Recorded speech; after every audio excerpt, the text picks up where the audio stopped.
저번에 한 지나가듯이 얘기한 거 있는데 요거에 대해서 좀 정확하게 좀 얘기를 해달라는 요청이 와서 다시 한번 이걸 얘기를 하기로 했어요. 지금 김우중 회장에 의해서 중국에 설계된데 중국에 지금 부동산 때문에 작살이 났죠. 이 시초가 끝을 가면 어디냐? 그 김우중 회장한테 있어. 이제 전생적인 것까지는 아니고 그냥 이게 저걸 갈게. 그냥 경제적인 것만 딱 그걸 관점으로만 딱 보고 갈게. 지금 중국에 한번 부동산 버블로에서 작살이 났어. 그럼 이거 어떻게 되냐?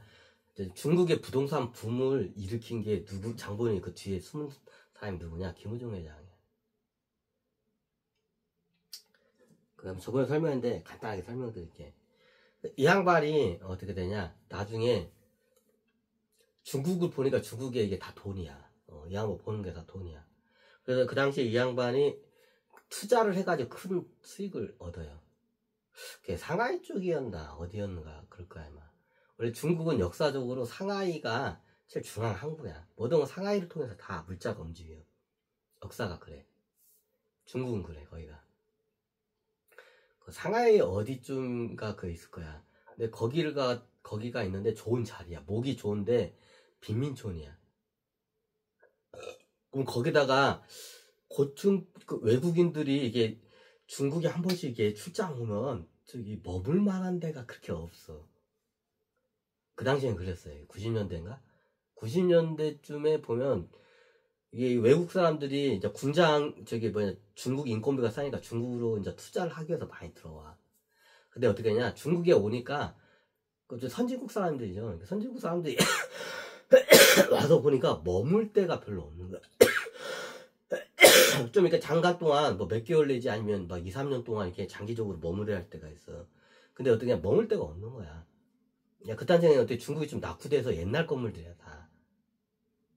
지금 전 근대적인 건물들이야. 그런데 도저히 못 사는 거야 이게. 오래 있을 수가 없는 거야. 그 투자자들이 오는데. 그러니까 얘네들이 좀 이렇게 돈이 좀 더 들어가도 좋으니까 좀 사람이 살 수 있는 그런 데 없냐고 저기 그러는 거야. 상하이 쪽에 왔는데, 그죠? 지금은 상하이 가면 뭐 초현대 고층 빌딩들이 막 넘쳐. 근데 예전에 어떻게 했냐? 진짜 거의 다 빈민이었어, 그냥. 개혁해방했을 땐 상하이가 다 빈민이었어, 거의야. 빈민촌이었어, 다. 부촌이 없어. 부촌 자체가 없어. 다 빈민가야, 모든 게. 아우. 빈민가에서. 근데 어떻게 그냥 이게 투자자들이 서양에서 이게 화교들도 그렇고 투자자들이 오는데 짧게는 몇 개월, 길게는 2, 3년 동안 여기 머물러 있어야 돼. 조사도 해야 하고. 근데 어떻게 되냐? 없는 거야. 어디 이게 사람이 이게 이게 쉽게 먹고 자는 문제가 제일 시급하죠. 어디 가면 입맛도 안 맞아. 이게 먹는 것도 그렇고 자는 것도 안 맞아. 그러니까 소위 이제 한 5성급 호텔 같은 게 있었으면 좋겠어. 근데 중국에는 그런 게 없었죠, 그 당시에. 개혁개방을 막 했을 때는. 그러니까 어떻게 되냐? 중국에 어떻게 되냐? 그걸 갖다 어떻게 되냐? 나중에 보니까 상하이쪽에 노른자위 어디쯤 보니까 이게 딱 봐도 노른자의 땅이야, 거기가. 가까워, 항구나, 이제 항만시설이나 이렇게 공항 딱 보니까 최고 이게 적절한 그 요직 있어. 근데 거기가 다 어떻게 해? 빈민가야. 이게 보이던 거야, 그게. 그래서 어떻게 되냐? 공산당 동상당들을 설득해가지고 어떻게 하냐? 그 빈민들을 갖다 어떻게 해요? 강제 유지를 시켜요. 자, 여기 중국은 땅이 다 어떻게 해요? 정부 소유야. 국가 소유야. 일반 개인이나 기업이 소유를 할 수가 없어요. 그죠? 그러니까 어떻게 냐 거기다가 호텔이나 오피스텔 같은 아파트 같은 거를 현대화된 그 주거시설 갖다가 이게 필요한 거야. 이게 외부 투자자들이 많이 들어오는데 잘 데가 없어. 살만한 데가 없는 거야. 그래서 어떻게 거의 신도시 하나를 만들었어, 그 당시에. 외국 그게 어딘가 있을 거야, 그게 상하이 쪽에. 그래서 거기가 다 빈민가에서 그 빈민가에서 싹 어떻게 해요? 강제 이주를 시키고 거기를 어떻게 해요? 이 양반이 꼭 옆에서 대우 망했지만 이 양반 안 망해서 그냥 돈이 많아. 자기 자본을 들여서 이거 내가 자본 들여서 여기다가 쉽게 말하면 지었다면 맨하탄 같은 걸 내가 만들겠다. 그런 거야 그냥.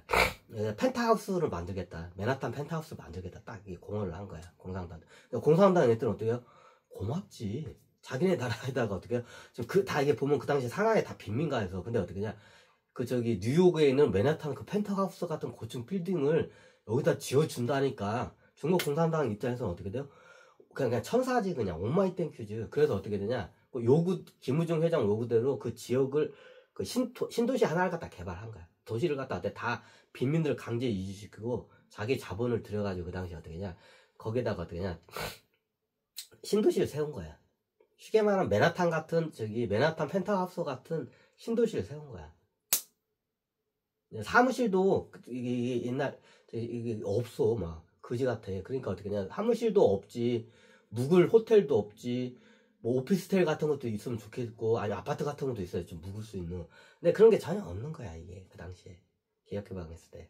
근데 이게 필요한 거야. 투자자에 들어오면 이런 시설들이 필요해. 그래서 상하이 쪽에다 그걸 어디다 만드는 거야. 그걸 갖다 신도시 하나를 갖다가 대우 김우중 회장이 자기 자본 거의 100% 다 그걸 개발한 거야 그 당시에. 내가 가보지 않았어. 어딘지 몰라. 그냥 대략적으로 그렇다는 것만 알아. 근데 어떻게 냐 이게 초대박이다 한 거야. 아마 중국 상하이에 있는 사람들이면 대략 그게 어디쯤이라는 건 아마 예측을 할 정도로 그 당시에 그 현대화된 파격된 그 뭐 신도시라고 그 난리가 났을 거야. 상하이에서도 그 중국 나라에서도 그게 그 김우중 회장 자본을 해서 들어온 거야 그 당시에. 그러니까 그 당시에 어떤 회사냐 김우중 회장도 대박이 났지만 중국 입장에서도 대박이 나고 인민들 입장에서도 대박이 난 거야 그 당시에. 왜? 자 그걸 건설하려면 대규모 저기 뭐냐 그 저기 노동자들이 필요해. 그러니까 상하이에 인구가 많아. 그러니까 거기 와서 일을 많이 했어 이게. 그러니까 얘네들도 어떻게 했냐 먹고 살 게 없었는데 돈을 먹고 살 수 있는 거 같다. 그 당시에 그 신도시 개발하면서 이게 돈이 풀려진 거야 이게 상하이 전역에. 그러니까 이게 경제가 부흥이 일어났던 거야 그 효과가. 이걸 갖다가 중국 공산당한테 저렇게 하니까 이렇게 되는구나. 그러니까 김우중 회장이 원래 자본주의는 이렇다고 자본주의 투자는 이렇게 해야 한다고. 그러니까 그 당시에 김우중 회장이 대박을 내. 대박을 내면서 자기 혼자 먹었냐? 안 그래. 자기 혼자 먹으면 탈이 나는 걸 알아. 그래서 어떻게 냐 다 자기 자본이지만 나중에 중국 공산당 애들한테도 다 이게 입에다 다 물려줘. 이제 김우중 회장이 대우가 왜 저기 예전 군부 정권 때 겁나게 커. 군부 정권 시대 때 왜 군인들을 입에다가 요 뇌물 먹이는 기술이 끝내줘 이게. 그 노하우가 있기 때문에 중국 공산당 애들도 똑같아. 이제 군부 정권 시대 때 군파리들 애들한테 여기다가 저기 전두환 노태우 대통령하고 박정희 대통령 때 어떻게 해요? 여기다가 뇌물을 이렇게 꽂아주는 그 기술이 끝내줘 이게. 여기다도 뭐 그럼 어떻게 충성을 중국 공산당 애들이 충성을 하는 거야 김무중 회장한테. 그럼 그 당시에 중국 공산당 이런들한테 어떻게 되냐 자기만 먹은 게 아니라 그렇게 해서 엄청난 수익을 얻었어. 그 수익을 거의 반절 가까이 갖다가 공산당 입에다 다 꽂아줘. 원래 그렇게 같이 먹어야지 혼자 먹으면 그거 탈락. 그게 100% 김우중 회장 자본이야 그게. 왜 중국에서는 왜 안 됐어요? 중국에서는 그게 안 될 거라고 판단했어요. 중국 공산당에서는 김우중 회장이 그걸 딱 제시했을 때 그거 실패할 거라고. 여기는 저기 뉴욕 맨하탄이 아니다고. 우리 여긴 중국이지 미국 맨하탄이 아니다고. 그거 누가 거기 가서 그 비싸고 그런데 누가 들어오냐고. 안 들어온다고. 그러니까 중국 공산당에서 또 처음에 김우중 회장을 말렸어. 그거 나중에 도산하고 그거 실패한다고. 그거 안 된다고. 여긴 중국이라고. 중국어고 한국어고 그거 저기 하면 안 돼. 그거 지금 솔직히 한국에도 그런 데가 없지 않냐. 솔직히 한국에도 그런 데가 없었어요. 그런 신도시급이 없었어요 이게. 굉장히 대형 메가톤급의 그 투자자들을 한꺼번에 이게 모아 놓을 수 있는 그런 데가 없어. 우리 대한민국도 없어. 근데 대한민국도 없는데 어떻게 쉽게 말하면 미국에 있는 맨하탄 그 펜트하우스들을 어떻게 중국에다 하냐. 그거 안 된다고 다들 말렸어. 중국 당국계에서도 김우중 회장은. 근데 김우중 회장은 된다고. 그럼 됐다고. 그러면 여기 허가를 내주고 내 돈으로 할게. 그러니까 도와줄 필요 없다고. 중국 공산당한테 도와줄 필요 없다고. 내 돈으로 할게. 내가 내 전자 날려도 다 내 돈이니까 내 돈으로 할 거니까 어떻게 돼? 그냥 허가 내주고 저기 빈민들 이주만 시켜달라고. 그다음부터 내가 다 알아서 하겠다고. 그런 거야. 그러니까 중국 공산당 입장에서는 손해볼 게 없잖아. 망해도 지가 망해지 우리하고는 상관없잖아. 망해도 지가 망하지. 김우중 회장이 망하지. 그러니까 어떻게 돼요? 약간 울며 겨자 먹기식으로 처음에는 해줘. 그거를 갖다. 왜? 거기 있는 이주를 시키려는 그것도 인민들로부터 불만을 많이 싸게 대. 그죠? 그게 있으니까 안 하려고 했던 거야. 중국 공산당에 또 이게 민심 같은 게 흔들리니까 이게. 외부 서양인들을 해주기 위해서 중국 인민들 갖다가 쫓아내냐 이제 이런 비난이 쏟아지게 뻔해. 중국 공산당. 그러면 중국 공산당에 대한 정치적으로 굉장히 큰 어떻게 해요? 이게 리스크야. 그러니까 그걸 안 하려고 했던 거야 그 당시에. 그래서 뜯어 말렸어. 저번에 김우중 회장이 그걸 한다고 했을 때는. 그러면 이긴가? 근데 어떻게 자기 자본으로 100% 한대. 망해도 내가 망하겠대. 근데 그게 진짜로 성공하면 중국 입장에서는 이보다 더 좋은 일이 없지. 외부 기술과 자본이 들어오면 인민들의 어떻게 돼? 취직자리도 늘어나고 좋으니까 당연히 오마이 땡큐지. 성공만 하면 오마이 땡큐지. 딱 이거야. 근데 저거 불가능해. 중국에서 어떻게 맨하탄 펜트하우스를 그게 안 돼. 다 뜯어 말렸어. 근데 어떻게 이 양반이 그냥 딱 호소하고 그냥 다 필요 없다고 딱 2가지만 해달라고. 거기 허가를 내주고 저 인민들을 내가 이주를 못 시키지 않냐. 이주는 당신네들 중국 공산당 애들이 이주를 시켜달라. 거기 빈민가 애들. 그 2가지만 해달라고 한 거야. 2가지만 해준 거야 그 당시에 중국 공산당에서. 나머지는 어떻게 냐 뭐 외국 자본이나 뭐 기술이나 모든 걸 다 자기가 다 끌고 온 거야 김우중 회장이 그걸. 그러니까 그 당시에 상하이 쪽에 거기에 엄청난 신도시 하나가 어떻게 쉽게 하면 맨하탄 같은 엄청난 신도시 하나가 어떻게 이제 건설 프로젝트가 들어온 거야. 이제 그 과정에 어떤 일이 생기냐? 중국 공산당이 보니까 다들 저거 실패할 거야 했어. 저건 실패할 거야. 근데 어때? 나중에 막상 하니까 어떤 현상이나 좋은 현상이 일어나. 상하이에 인구가 많아. 그 당시에는 외국에서 투자도 안 들어오니까 실업자들이 다 실업자야. 이렇게 말해서 대부분 실업자야. 이제 공산에서 벌써 다 실업자야. 일거리도 없어. 그럼 어때? 실업자들이 다 주냐 어떻게 되냐? 상하이 한복판에서 어떻게 되냐? 대형 신도시를 하니까 어떻게 되냐? 이제 건설업은 어떻게 되냐? 거의 노동 집약 산업이야 이거는. 그죠? 제일 비용이 많이 드는 게 인건비야. 그러니까 나중에 어떻게 되냐? 상하이에 있는 실업자들이 많이 줄었게 되는 거야. 그 건설 현장으로 청년들이나 남자들이 거기 가서 일하러 가는 거야. 거기서 막 대규모로 모집하니까. 그러니까 어떻게 해요? 실업 사태가 많이 해소가 돼. 그러니까 그러니까 중국 공산당 보니까 상하이에 실업자들이 많이 줄어드는데. 그러니까 나중에 외부에서도 막 많이 들어온 거야 이게. 일자리가 좋고 보수가 좋고 일자리가 많다 보니까 상하이뿐만 아니라 외부에서도 막 젊은 사람들이 막 들어온 거야 그 당시에 그 건설 현장으로.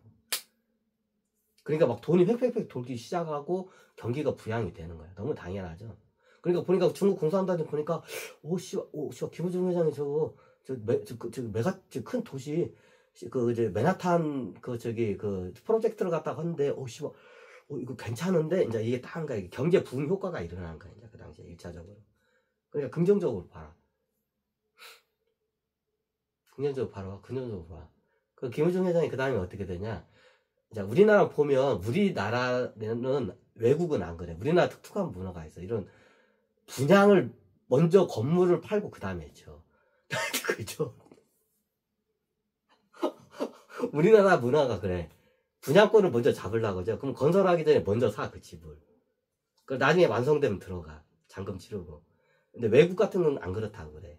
외국은 어떻게 다 지어 놓고 그 다음에 이게 돈 내고 들어가는 게. 근데 어떻게 되냐? 자, 우리나라 그 문 해가지고 어떻게 되냐? 나중에 이 건물 지면 이렇게 조감도를 딱 보여주고 어떻게 되냐? 그 저기 중국에 들어오면 그 중국에 투자하고 싶어. 특히 화교 애들이 돈이 많아. 그러면 옛날 그 자기네 그 중국으로 들어가고 싶어 얘네들이. 그럼 투자를 들어가고 싶어 해. 근데 얘네들이 중국 들어가면 공산당도 무섭고 그래. 그러니까 나중에 저기 김부중 회장이 이게 파격적인 진짜로 이게 분양권을 팔아 똑같이 어떻게 되냐? 건물을 짓는 중에 어떻게 되냐? 다 팔아버려. 대부분이 팔려. 대부분이 다 팔지. 김우중 회장이 노른자의 자리가 있어. 노른자의 사무실이나 노른자의 자리는 일부러 안 팔아요. 왜? 자기가 갖고 있으려고. 노른자 자리는 일부러 안 팔아. 자기가 갖고 그냥 계속 부여하면 나중에 이게 청정부지로 가격이 오를 줄 알고 노른자 자리는 정확히 안 팔아요. 그 사무실도 그렇고 그 집도 그렇고 뭐냐 그 오피스텔고 다 노른자의 자리가 있어. 상가도 노른자 자리가 있어. 딱 보면 노른자 자리가 있어. 그거는 일부러 자기가 안 팔아. 갖고 있어. 그럼 다른 것들은 다 어떻게 보면 분양을 해야 돼. 분양을 해야 돼. 근데 분양할 때 어떻게 되냐 머리가 끝내줘 양반인데. 양반도 이제 화교 애들이 많이 들어오고 싶어요. 자기 고국으로 들어가고 싶죠 이제. 중국 공산 국가에서 이제 얘네들이 개혁 개방을 하니까 자기 고국으로 들어오냐.